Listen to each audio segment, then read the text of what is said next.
Hello and welcome to C++ Weekly. I am your host, Jason Turner. I am available for code reviews and on-site training, and I look forward to seeing you at an upcoming workshop at a conference that I'll be giving this year. In this episode, I want to kind of demystify the LEA instruction. This instruction stands for Load Effective Address, and if you do anything with Compiler Explorer, you are likely to have seen it come up at some point. I'm going to walk through the things that it can do, and then we'll look at its full set of capabilities, and we'll see where we have seen it come up in the past. This episode is sponsored by JetBrains, and I wanted to let you know that I do personally use CLion in my work. I find the refactoring tools to be particularly valuable. The safe delete feature has saved me a ton of time when I've been doing refactoring on large projects. I can get analysis of my compile time checks and see when something is wrong or fails to compile right here in my IDE. So be sure to check out the links in the video description for a discount code and more information about how you can check out CLion. I have this simple function that simply takes the input that it has received and returns the same value as the output.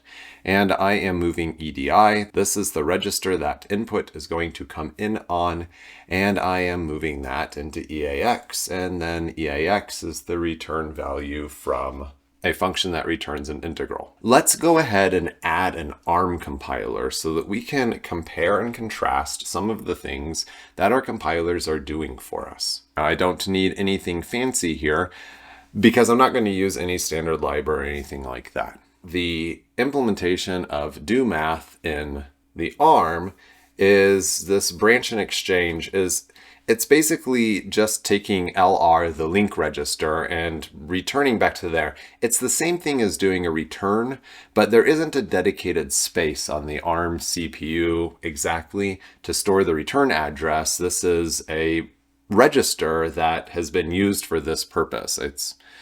I forget which register it is, R31 or something like that.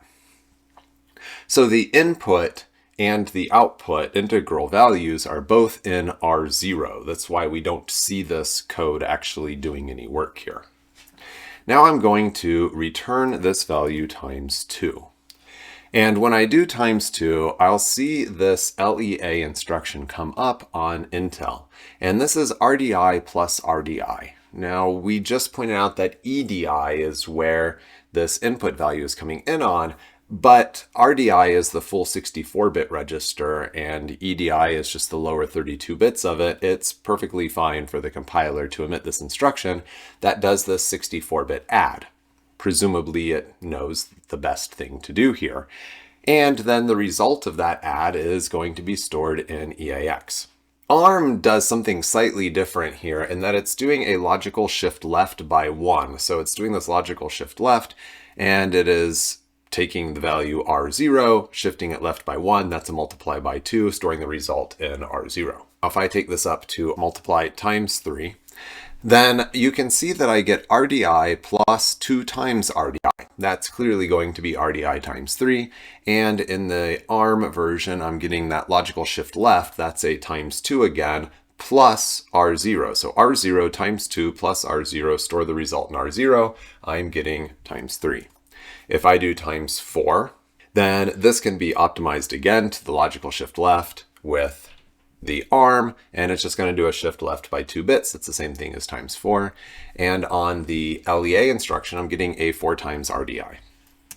If I do times 5, then I will see RDI plus 4 times RDI. And I'm getting very much similar code generated from my ARM here, and that I'm doing a shift left by 2, that's a times 4, plus the original value stored into R0, and that gives us the return from this function. I will see for multiply times 6 that it can't do quite the same trick here anymore. I can do 2 times RDI plus I, and that's 5.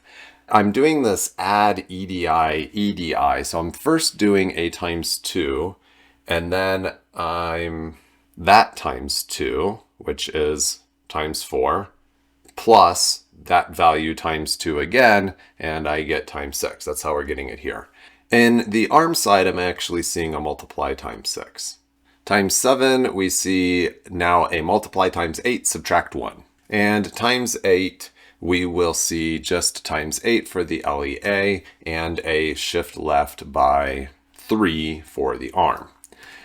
Times 9, I'm going to see RDI plus 8 times RDI. Now, when we get to times 10, it is all out of tricks. There's no way left for the load effective address instruction to continue to do these things in a single opcode. But you can see that our compiler tries really hard. So a shift left of EDI times 2, so that's a multiply times 4, and then I take 4 times 2 as a multiply times 8 plus the original value that was multiplied by 4, so then I get the multiply by 12. It's trying really hard to avoid a multiply instruction, basically. And hopefully this makes sense. Now I'm going to add a second parameter in here.